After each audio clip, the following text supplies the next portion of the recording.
আমাদের এই উপত্যকা অর্থাৎ বাংলাদেশের মানুষজন নিজেদেরকে অনেক স্মার্ট মনে করেন, অনেক বড় মুসলমান মনে করেন।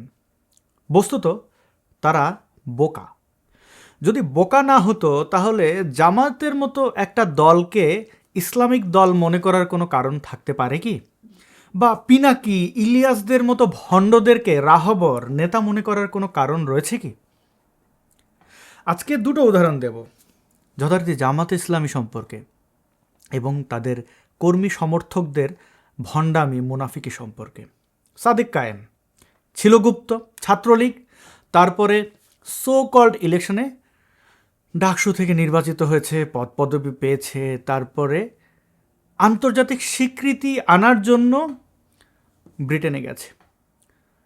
অক্সফোর্ড তাদেরকে সাদিক কায়েম, আরেকটা হচ্ছে হাসনাত, ওইটাও জামাত শিবির কিন্তু গুপ্ত। সাদেক কায়েম শিবিরের প্যানেলে যেহেতু নির্বাচন করেছে, স্বরূপে ফিরতে হবে, ফিরেছে, তো তারা অক্সফোর্ডের আমন্ত্রণে সেখানে গেছে বলে ভিডিওতে বলে বেড়াচ্ছে। শুধু তাদের চাপাবাজ বট বাহিনী প্রচার করেনি, তারা নিজের মুখেও বলছে। শুনুন সাদেকের মুখ থেকে। আজকের দিনটা খুবই গুরুত্বপূর্ণ।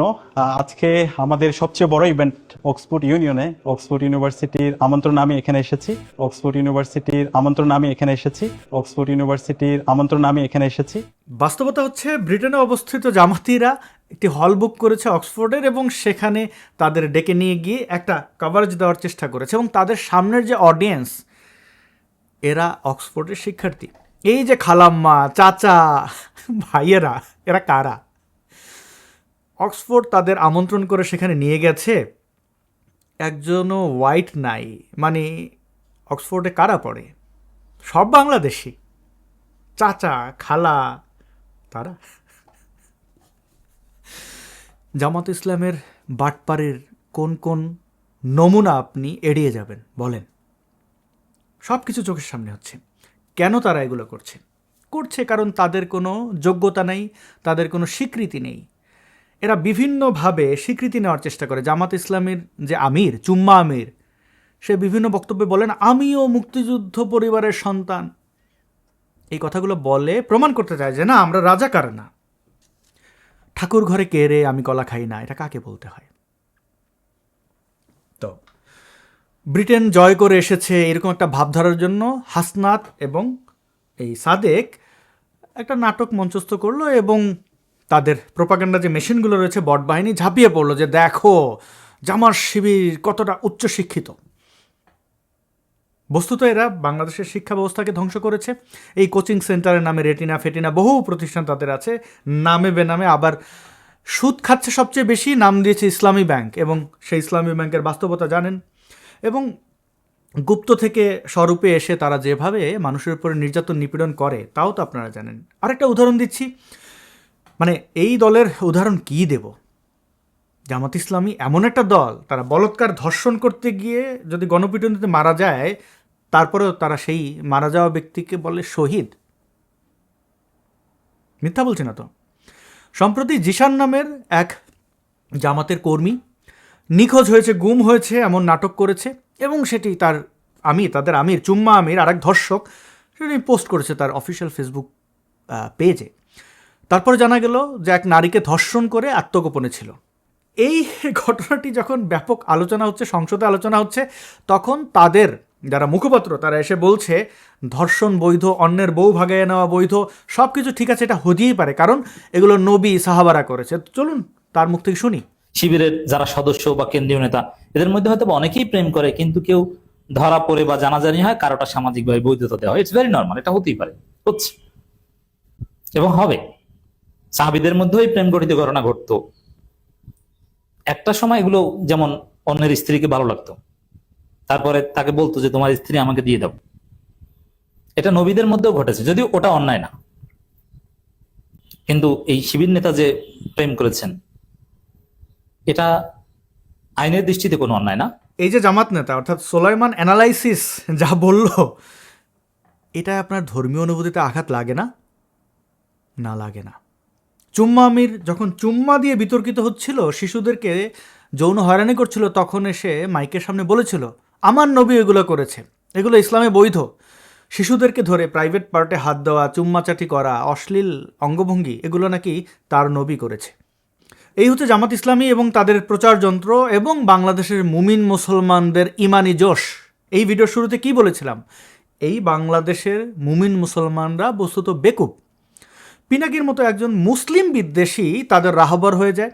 চুম্মা আমিরের মতো একটা পেডোফাইল, একটা মিথ্যুক বাটপার রাজাকারের বাচ্চা হয়ে যায় তাদের আমির, এবং নেতাকর্মীরা ধর্ষণ করে বেড়াচ্ছে, সেগুলো হয়ে যায় নবী রাসূলের উত্তম কর্ম। আমি একটু মিশেছি, হায়ারে আল্লাহ, এটা নিয়ে কি যে অবস্থা। নবীজি এটা করেছেন রে ভাই। এর বউ ওর বউ ভাগায় নেওয়া, বলতে গেলে অনেক লম্বা হবে। শুধু বিবেক দিয়ে চিন্তা করুন, আজকে অক্সফোর্ডে একটা হল বুক করে তারা হয়ে যাচ্ছে আন্তর্জাতিক খ্যাতিসম্পন্ন বক্তা।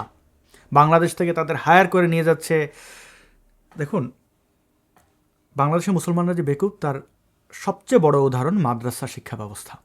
প্রতিনিয়ত বলাৎকার ধর্ষণ হয়, কিন্তু সেগুলো কেউ আর আইডেন্টিফাই করতে চায় না, দেখেও না দেখার ভান করে। ভাবটা এমন যে এই শিশুগুলো সমাজের বোঝা, ধর্ষণ করে হলেও ইসলামের জয় জয়কার দেখাতেই হবে। দোষ ত্রুটি গোপন রাখতে হবে। দোষ ত্রুটি গোপন রেখে আপনি ইসলামের কতটুকু সৌন্দর্য সামনে আনবেন তা আমি জানি না, তবে এই রাজাকারের বাচ্চাদের ব্যাপারে যদি আপনি সচেতন না হন তাহলে আমাদের ভবিষ্যৎ অন্ধকার।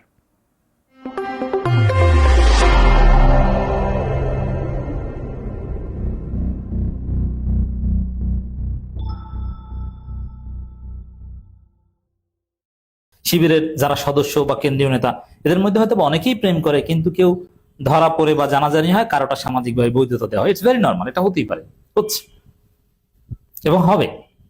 সাহাবীদের মধ্যেই প্রেম গঠিত ঘটনা ঘটতো। একটা সময় এগুলো যেমন অন্যের স্ত্রীকে ভালো লাগতো, তারপরে তাকে বলতো যে তোমার স্ত্রী আমাকে দিয়ে দাও। এটা নবীদের মধ্যেও ঘটেছে, যদিও ওটা অন্যায় না, কিন্তু এই শিবির নেতা যে প্রেম করেছেন এটা আইনের দৃষ্টিতে কোনো অন্যায় না। শিবিরের যারা সদস্য বা কেন্দ্রীয় নেতা, এদের মধ্যে হয়তো অনেকেই প্রেম করে, কিন্তু কেউ ধরা পড়ে বা জানাজানি হয়, কারোটা সামাজিকভাবে বৈধতা দেওয়া হয়। ইটস ভেরি নর্মাল, এটা হতেই পারে, হচ্ছে এবং হবে। সাহাবীদের মধ্যেই প্রেম গঠিত ঘটনা ঘটতো। একটা সময় এগুলো যেমন অন্যের স্ত্রীকে ভালো লাগতো, তারপরে তাকে বলতো যে তোমার স্ত্রী আমাকে দিয়ে দাও। এটা নবীদের মধ্যেও ঘটেছে, যদিও ওটা অন্যায় না, কিন্তু এই শিবির নেতা যে প্রেম করেছেন এটা আইনের দৃষ্টিতে কোনো অন্যায় না। শিবিরের যারা সদস্য বা কেন্দ্রীয় নেতা, এদের মধ্যে হয়তো অনেকেই প্রেম করে, কিন্তু কেউ ধরা পড়ে বা জানাজানি হয়, কারোটা সামাজিকভাবে বৈধতা দেওয়া হয়। ইটস ভেরি নর্মাল, এটা হতেই পারে, হচ্ছে এবং হবে। সাহাবীদের মধ্যেই প্রেম গঠিত ঘটনা ঘটতো। একটা সময় এগুলো যেমন অন্যের স্ত্রীকে ভালো লাগতো, তারপরে তাকে বলতো যে তোমার স্ত্রী আমাকে দিয়ে দাও। এটা নবীদের মধ্যেও ঘটেছে, যদিও ওটা অন্যায় না, কিন্তু এই শিবির নেতা যে প্রেম করেছেন এটা আইনের দৃষ্টিতে কোনো অন্যায় না।